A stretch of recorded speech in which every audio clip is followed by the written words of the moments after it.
Yeah, yeah, good. Yeah, so my idea was talking a little bit about like the heavy ropes month and keep it maybe shorter today so we can share it and then ask for feedback and maybe we can get some ideas on a next version. Sure. And so maybe like asking more about it and maybe build it with the small audience we can have in this first one. Yeah, that's a good plan. Yeah, so this one thing that I want to ask you is about like maybe what we see in Instagram is that you train every day, you practice every day, or is it like that, or do you just have more videos for every day? No, I really do practice every day. I mean, well, out of 365 days, I would practice maybe 330 days. Yeah, But that's good. usually, I try to squeeze in some practice every day. I don't record every day, but for this heavy rope challenge, I decided to really push myself and to do every day and to do every day with a heavy rope. So originally, I noticed in the like rules because I didn't really think anyone would pick up the challenge. I just said it as an idea, and then first Yeah, we were post talking, we dropped, were chatting. and Yeah. yeah, and then I was like, okay, it's on. But then when I issued the challenge, I didn't say anything about taking rest days. So Mm. when I started seeing like after a few days that people are complaining that their wrists are getting tired or whatever, forearms, I said, well, the rules don't say that you're not allowed to take a rest day. So if you need to take a rest day, take a rest day and just try Mm. to accumulate 30 days of practice with a heavy rope. Because obviously we don't want anyone to get injured doing this. But I didn't notice. I mean, I got tired and I did get sore, but I didn't notice that I was getting close to an injury or I was not worried. So I just continued doing every day. And if I needed to maybe slow down a bit or use less intense practice, that's what I did. But I kept Mm. going. So now today will be 25th day. Yes. And what have you seen? Like, how does it feel? Um, well, physically, it's getting a bit easier. Like I know 25 days is not really enough to get any serious tissue adaptation or really build Mm. strength.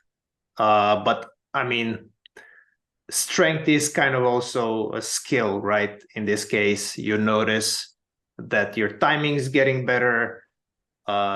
You're not leaking energy. You start keeping hands closer to your body, so you're using your entire body's energy. So the rope actually starts to feel lighter because Mm. you're kind of getting conservative in the movement. Yeah, But then you there's can less also, torque yeah, go involved. ahead. Now, there's less torque involved. Like, Mm. if you're here, like you're closer to your center of mass. If you're here, you're already like creating all of this extra, like multiplying the force.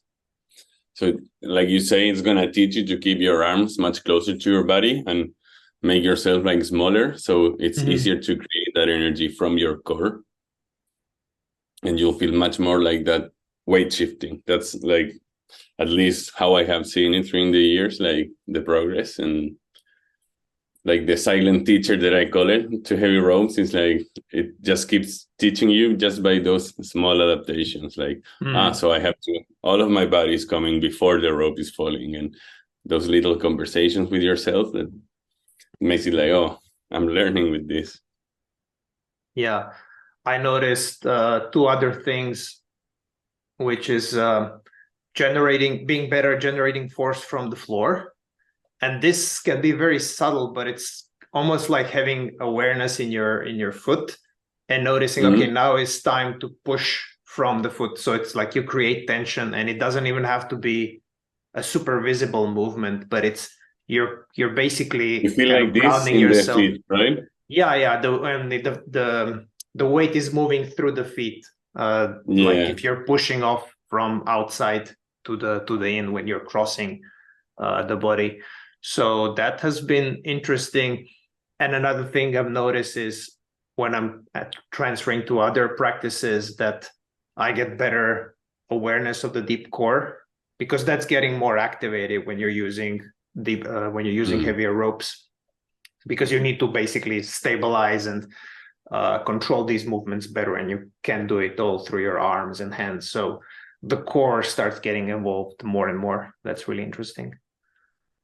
Yeah, and something that I see in like my videos and that I realized after watching, instead of like proposing to do it before, is even the last one that I posted of the very heavy rope, like the whale that over 4 kilos, is I'm doing dragon rolls and I have like a second dip like during the movement.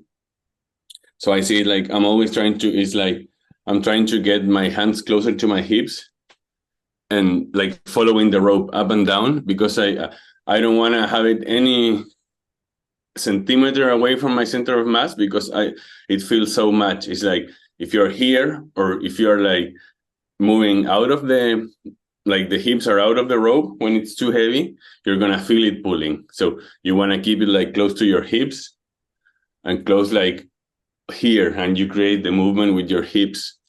Pa, pa. So that's why sometimes you're gonna see me dipping, because I'm like trying to catch it with my hips. Like the hands are only like glued to the rope, but then most of the strength is coming from the hips and the core.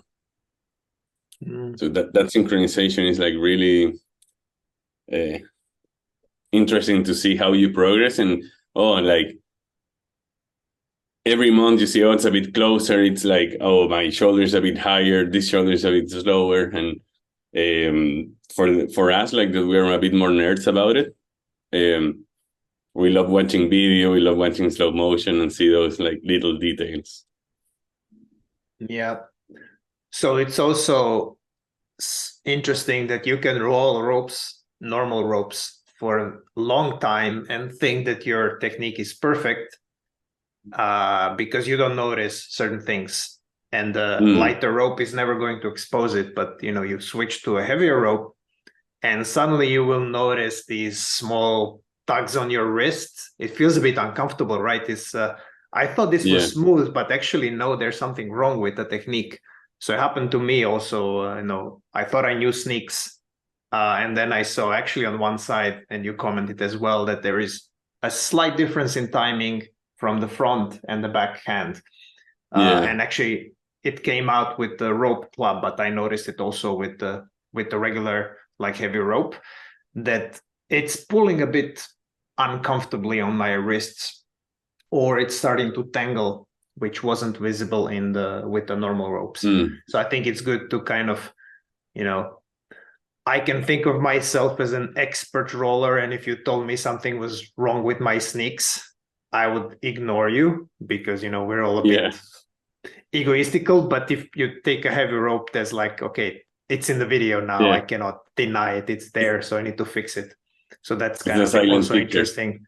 Yeah, like being a bit humble about your technique and going back to saying, okay, I can actually improve pretty much every pattern in my flow.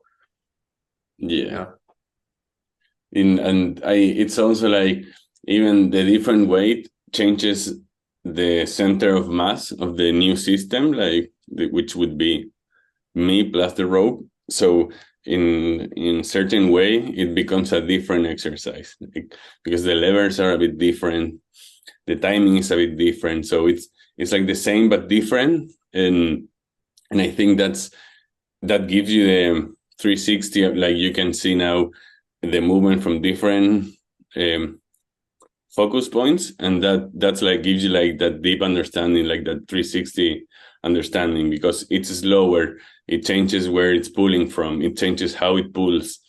So your understanding of the momentum is different. It's not only specific to the weight of the rope. It's like, now you throw me a different rope. Yeah, I can adjust it. Like the timing is a bit different. Now I have to wait a little more. And again, it's those like conversations with yourself that make you learn and make it like so unique. Like I think that's why we love the rope. It's like that, this is what I'm doing, and that Bosu, like from the strong side to weak side, like you were saying, my sneak was a bit of timing on this side. When that happens to me, I start thinking, okay, I start doing the strong side, what's happening here? Like, what's my timing? It's like 1-2, or it's both at the same time. If I'm doing a pronation in the backhand, is it the same time as I'm supinating the other? Like, what's the timing when this is happening? Is it 100% reciprocal, or is there like a waiting time? And that's like those questions to yourself. And, oh, let's do it again. No, it was a bit earlier. No, it was a bit later. Now I'm gonna wait. Bah! It hits you in the face. No, I didn't have to wait. And that was like, it's a bit maybe autistic, but a way to learn. Yeah, it's a really interesting way to challenge yourself, especially when you think you know everything, and then, well, there's so much more to learn. Yeah. So one thing I wanted to talk about, and we already discussed this in the chat, was about safety, or how to progress to heavy ropes, and how to use heavy ropes without injuring yourself. Because I mean, I haven't heard that anyone injured themselves in this challenge, but I did notice people were kind of dropping off. And I asked some of them, and they said that, you know, their wrists got tired, their forearms got tired, that kind of stuff, which is to be expected.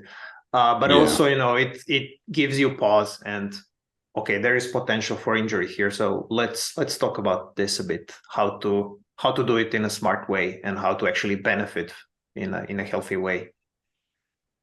Yeah, even when you asked me, like, I was thinking just like you, like, nothing should happen, but then it's like, no, but it's not the same for everyone. Like, people already have maybe elbow injury or something like that. So I think that then we talk about it, and like, what you said was, if you're able to roll in a good way with one hand, you can go to a heavier rope, and a heavier rope would be, I don't know, 200 grams heavier. Like, I wouldn't go from 500 grams and just go right away to 1.5 kilos. Unless you're a strong person, like, that's the thing. Like, it's very individual. Like, if you're lifting weights and you're squatting, like a 4 kilos rope shouldn't be that heavy. But anyway, I would like only start with the basics. Like, you shouldn't have problems if you go for figure eights, and if you don't have injuries in your wrist or elbow or shoulder. But if you have and you need to be careful, I would go like, if you can roll, I don't know, 20 reps easy with one weight, you can go for 300 grams more, 400 grams more, like from a normal rope to a starting heavy one, and then progress to a great white shark or something around 1.5 kilos. So test it with one hand, and your weak hand is going to feel it. Like, it's not easy to roll like 2 kilos or 1.5 with your left hand. You're going to feel your wrist. Like, it needs a lot of work. Like, it gets used to, and the coordination. So I would say that roll with one hand comfortably, and then go to the next step. And the next step is going to be 400 grams more, maybe half a kilo more, and keep progressing like that. And the only thing I would say is overhand sneaks are like the hardest one on the shoulders. Like, if you're strong enough, do everything. But with those, if you're going too heavy, you might need to release the rope at some point if you're trying to go heavy and fast. But if you have healthy shoulders, you shouldn't have problems, I would say. So overhand sneaks, why that pattern specifically? And how would one actually practice? Like, what can you do to make overhand sneaks safe with heavy ropes? Practicing that ability to release it. Like, let me see what I have here. But a specific pattern, because you go down and then up. So if you go down, the rope is gonna pull, right? So the up is free. If you go down too hard, it's gonna pull maybe more than what you want, right?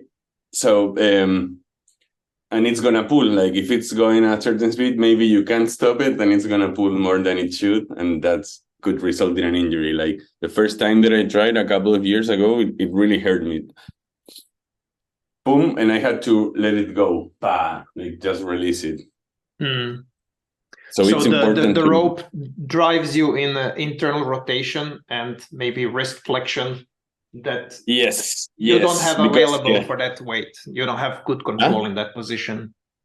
Yeah, but it's practice. Like it was like the first times with the weight, like couldn't do it. I couldn't do one rep. Like I had to let it go. Like it was too much. So then you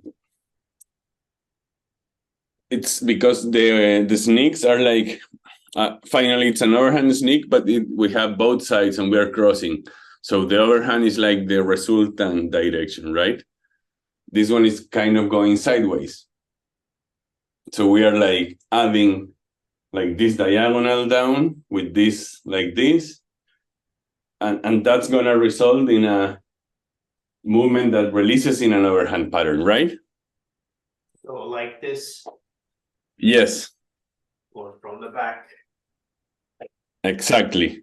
Boom. So you see if the rope is pulling up on the way up, it's gonna pull your shoulder too much into that internal rotation and extension.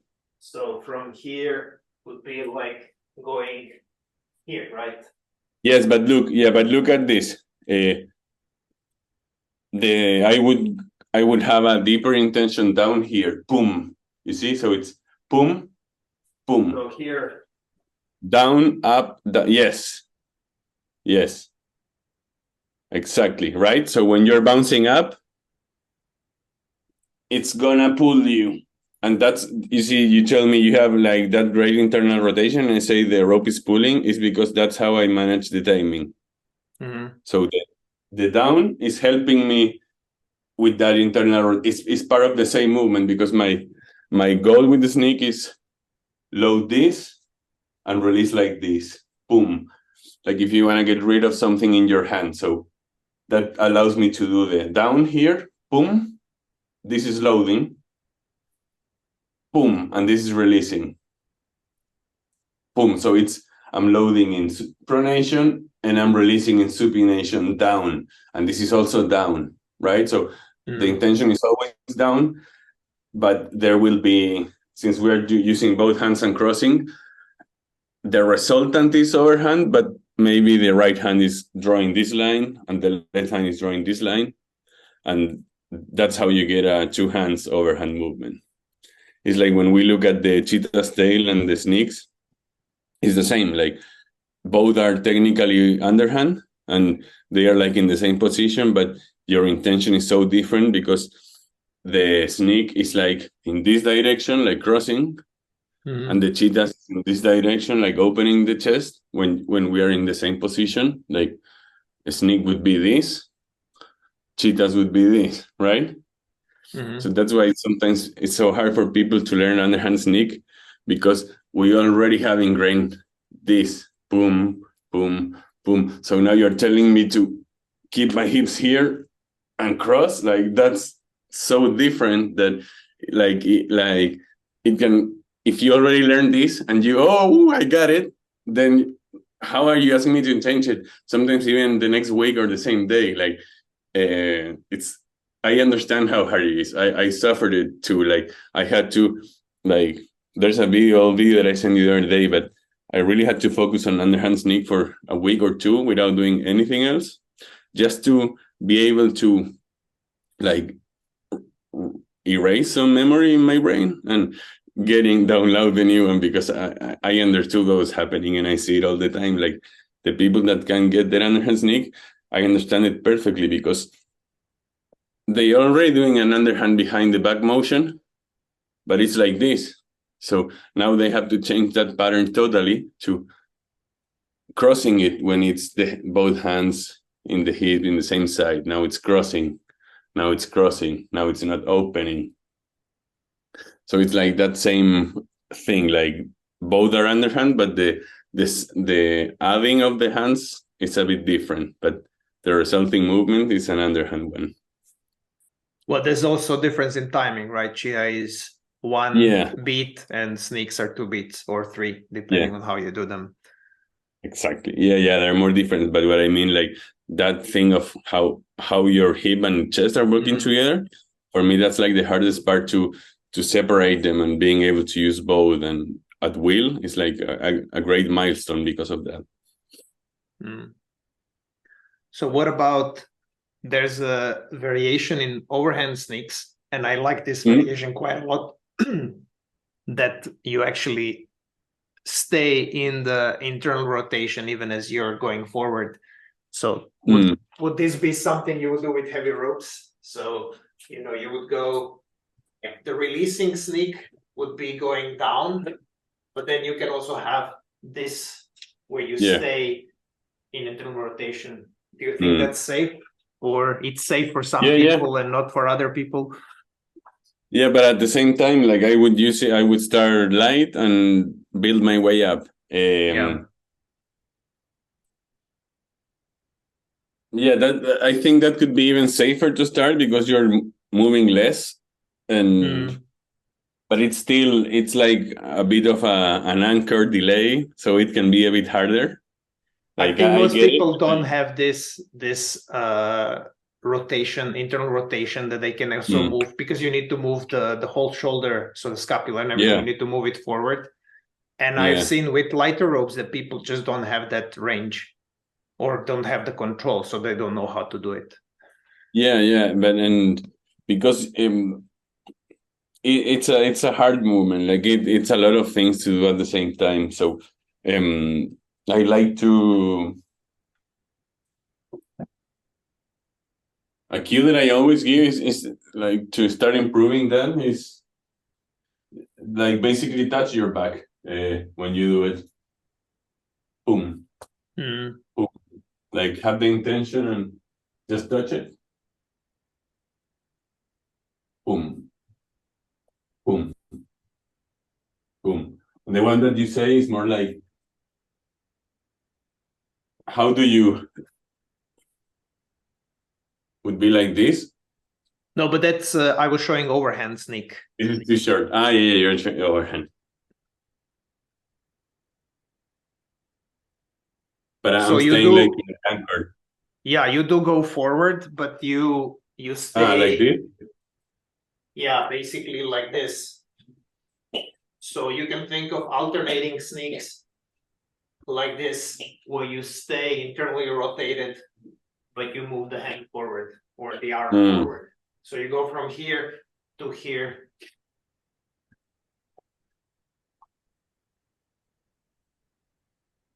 Like this? It takes a bit of practice, because especially when you are switching sides.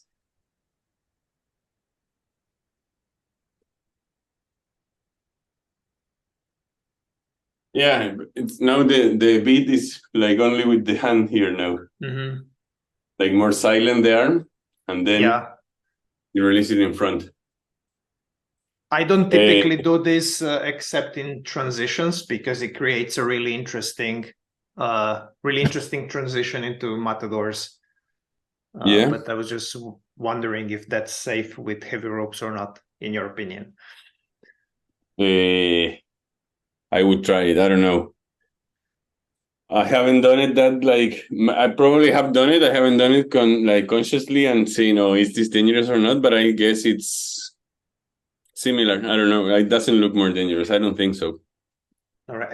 Everything is safe if you build up to it, right? Yeah. What do you think? You think someone could get injured doing rope flow with a normal rope? 500 grams? I guess you could have overuse injuries. It could aggravate some pre-existing stuff. I got injured early on with the 700-gram rope. But I already have had like a pulled intercostal muscle in the past, and I just pulled it again with a heavier rope, because I was used to 450 grams, and then I switched to 700. I was going fast, and that's what happened. So I imagine something like that. I don't remember what I did. It was just Okay. after the session, I felt After? like, Okay. oh, this is bad. But I imagine this can happen to others as well. So yeah, I guess let's recap. First, make sure you can roll with good technique, standard ropes, that you have good Yes. control with single hand. Be careful with overhand sneaks, because those are most likely to injure you if you're not prepared. Yeah, you're most And likely to be underprepared. yes, Like that's how I would say it. yeah, and of course, good control of cardinal law and vertical movement of the rope. Because if you don't have that with the light rope, you probably won't have it with the heavy rope. And when you Yeah, break but cardinals, you're maybe fighting the rope. yeah, no, you're right. But maybe in that verticalization, like going down and using the gravity, it might help you because you need it. It's like Mm. use it or die.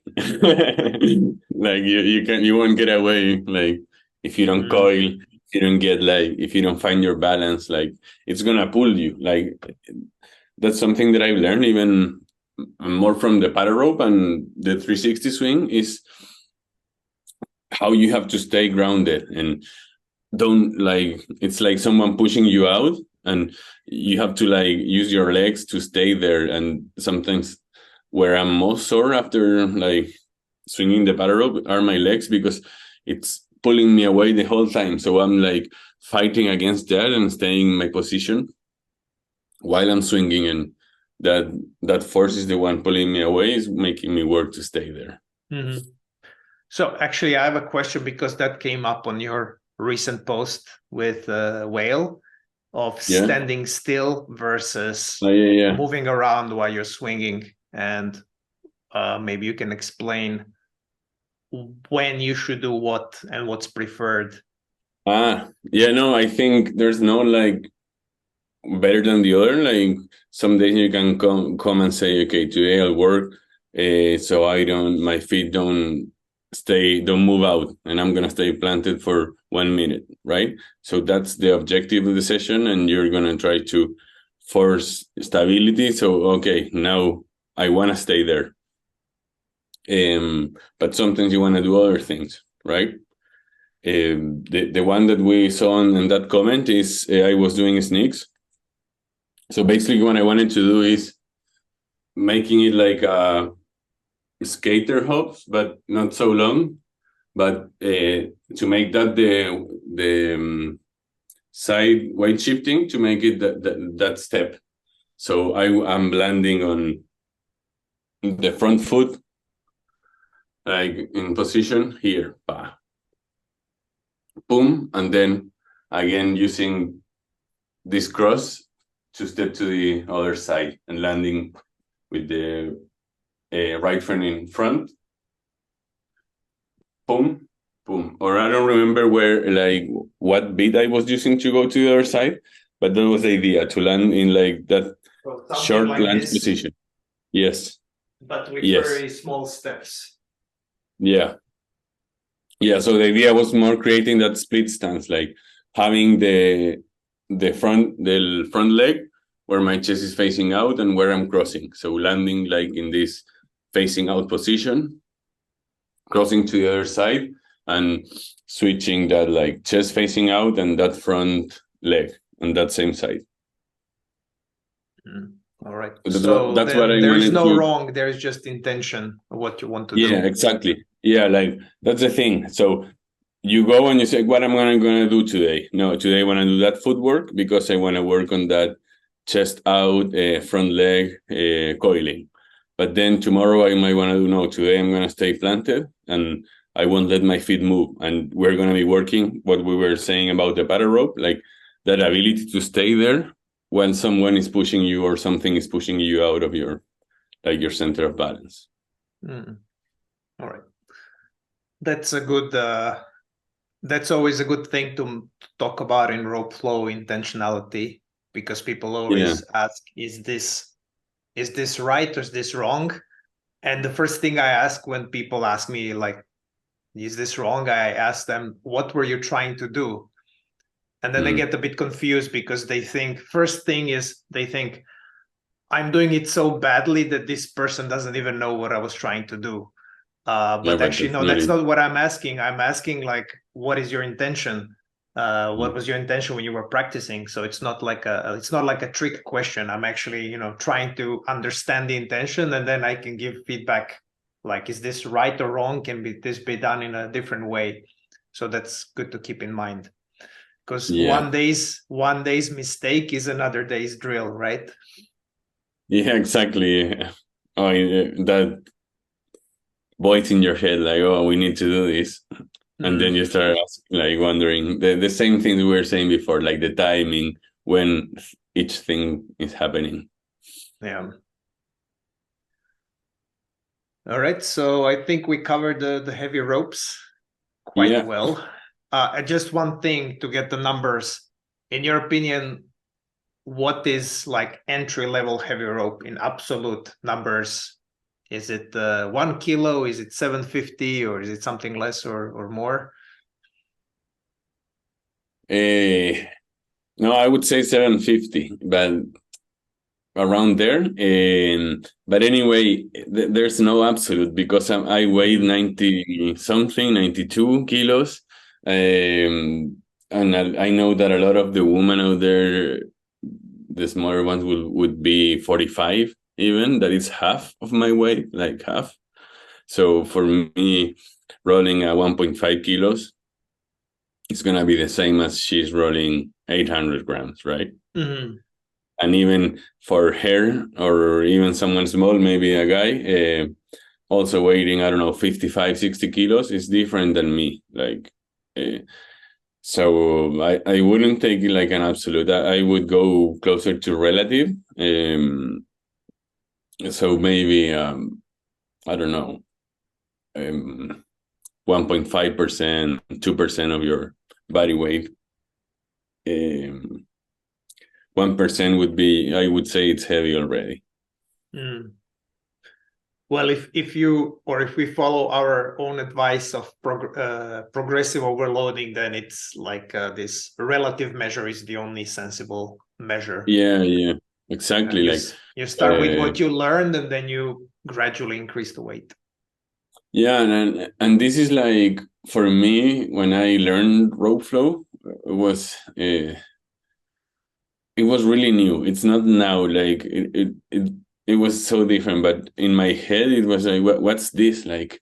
It's so different to everything that I've learned, and even though I had been skipping rope all my life, so that's when I thought, no, I need to like make this progressible. Like we need heavier ropes, and we need like good quality heavier ropes, that was like the obsession. Like okay, because you don't want to stop doing it, and what if I can add weight? So now I can get more things out of the same time, and then because you also want to keep it challenging like forever. Like you like it so much that it's almost like your sport, and you can get that extra challenge from weight, from speed, and also Mm-hmm. from the new techniques that the community is. That's something like amazing. Like there used to be for a while not as many movements, but the last few years, like it's exploding. Like Mm-hmm. and getting people from different disciplines and adding extra things, and so it grows exponentially. So, what do you think about these? We've seen people who don't have heavy ropes and they're jumping on the trend or the challenge. So they have three solutions. One solution is to put like an ankle weight. So you Yeah, get the apex that is heavier. Second solution was to zip tie or even just hold two or three ropes together. yeah, I used to do And that.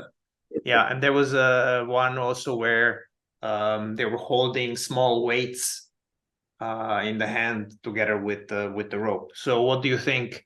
How do these three solutions correspond to actually using a heavier rope? Which one is the closest? I like the extra ropes, the holding more than one in each Mm. hand. Uh, Also, if you make your own ropes, you can add more knots in the rope. So make it longer and make more knots instead of only two. And that put two together, even three, because you're still holding it like pinching, and the three handles is not that big. They are not handles anyway. Like you hold it like this, and even up to three ropes should be fine. Then four becomes a bit harder to manage, but I would recommend that. Go for two or three and feel it because it feels so good. So is there a special way you hold a heavy rope, or is it just a normal grip and then you just need to get stronger at it? A normal grip. Let me show you. Let me get one.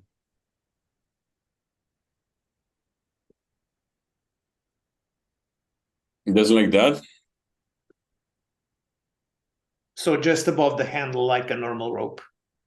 Yeah, and this is how I hold it. Like that.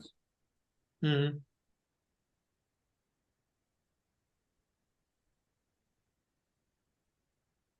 Great. Yeah. And that, like, maybe I would say this is the most stiff. We have really stiff this movement, so it's gonna be hard at first, but then it's gonna feel good.